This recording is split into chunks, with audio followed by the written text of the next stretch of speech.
La palabra barroco se origina de la palabra francesa baroque, significando de forma irregular. Inicialmente fue utilizada por Jacob Burckhardt, un historiador de arte suizo, para criticar un estilo de arte en una manera insultante o despectiva, y eventualmente llegó al diccionario de la Academia Francesa y empezó a ser utilizado para describir el estilo de arte excesivo, exagerado y poco favorecedor que es el barroco. Por ejemplo, la pintura Judith y Holofernes de 1599 de Caravaggio ilustra un episodio bíblico en el cual el general asirio Holofernes es decapitado por la viuda Judith para impedir que destruyan la ciudad de Betulia. Por otro lado, la película El Conjuro del 2013, dirigida por James Wan, cuenta la historia de dos investigadores paranormales y demonólogos, James y Lorraine Warren, y su experiencia en una casa con presencias sobrenaturales y cómo escala la situación. El género de terror en el cine moderno posee un origen en el barroco. Un ejemplo de cómo una obra barroca puede influenciar en una obra contemporánea es la película ya mencionada El Conjuro, que posee tenebrismo y utiliza el claroscuro, de la misma manera en que Judith y Holofernes de Caravaggio lo hizo años atrás.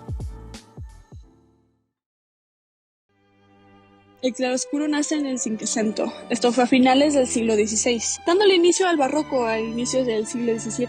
Es una técnica que se utiliza para centralizar un elemento, factor u objeto y dramatizar la escena utilizando los elementos de la luz y las sombras, pero principalmente se enfoca en la luz. Un ejemplo de esto es la obra de Caravaggio de 1599, Judith y Holofernes. En esta se ve cómo la iluminación ayuda a las caras de los personajes a sobresaltar. Las expresiones de estas son muy importantes, ya que estas marcan el sufrimiento y el detenimiento con el que Judith le corta la garganta a Holofernes, y la sangre chorrea disparada de una manera bastante realista. En la obra de cine de James Wan, El Conjuro de 2013, se ve cómo el claroscuro está presente y se marcan las escenas de mayor tensión. La iluminación cambia para favorecer a algún personaje u objeto con el fin de marcar que está pasando algo. Esto causa un impacto en la audiencia bastante impresionante y provoca una catarsis emocional debido a los efectos del ambiente. El claroscuro avanza a partir de situaciones de tensión que se van acumulando y se van armando de hilo de la historia, el pasado y el presente. Esto lo escribió Bianco en el 2018. Y con esta frase se puede reflexionar en el hecho de que el claroscuro es la base de muchos aspectos del cine. Por consiguiente, el cine así como la pintura se han hecho una de las maneras más cotidianas en la que vemos este elemento, el claroscuro. Gracias al claroscuro se crea el tenebrismo, así como empieza a salir más piezas como El Conjuro de Wan del 2013. Y así es como podemos ver la descendencia del claroscuro en el arte y en otros elementos artísticos.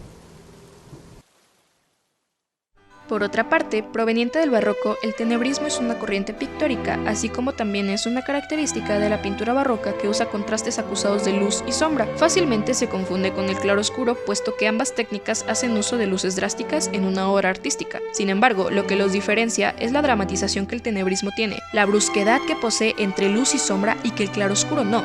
El tenebrismo busca dar un efecto más impactante en un ambiente mucho más oscuro. Le resta protagonismo a los alrededores, ahogando el fondo de sombra, además de que la luz en el tenebrismo tiende a ser forzada, es decir, no se percibe como una luz natural. De hecho, el tenebrismo tuvo un gran impacto en la pintura barroca española, principalmente gracias a Caravaggio, quien se volvió un ícono en dicho estilo, que inclusive se le comenzó a dar el nombre de Caravallismo. Por consiguiente, en la obra de Caravaggio, Judith y Holofernes, si bien también hace uso del claroscuro, el tenebrismo puede apreciarse en la forma en que las sombras envuelven a los personajes en la pintura y dramatizan la decapitación de Holofernes, y todo esto crea un efecto bizarro y terrorífico. ¿A qué tipo de obra contemporánea podría recordarnos?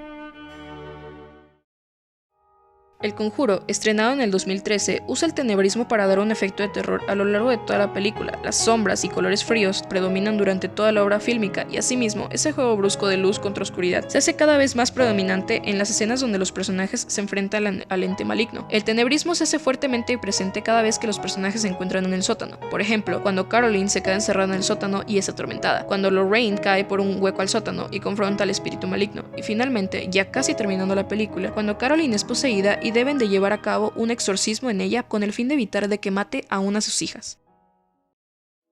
Al pensar en obras artísticas actuales, generalmente la gente no se pone a reflexionar respecto a que muchos autores se basan en estilos clásicos, como es el barroco. Tampoco se es totalmente consciente de la manera en que corrientes artísticas motivaron a la creación de productos que hoy en día se consumen. Como ya se ha mencionado a lo largo del video, el terror en el cine moderno está fuertemente influenciado por las técnicas barrocas. Las obras de arte ya mencionadas son ejemplos de la relación relación del pasado y presente del arte y su desarrollo teniendo y representando elementos del claroscuro y el tenebrismo. Reflexionar respecto a la manera en que corrientes artísticas influencian en el arte moderno es un tema interesante que de vez en cuando puede discutirse en nuestra vida diaria.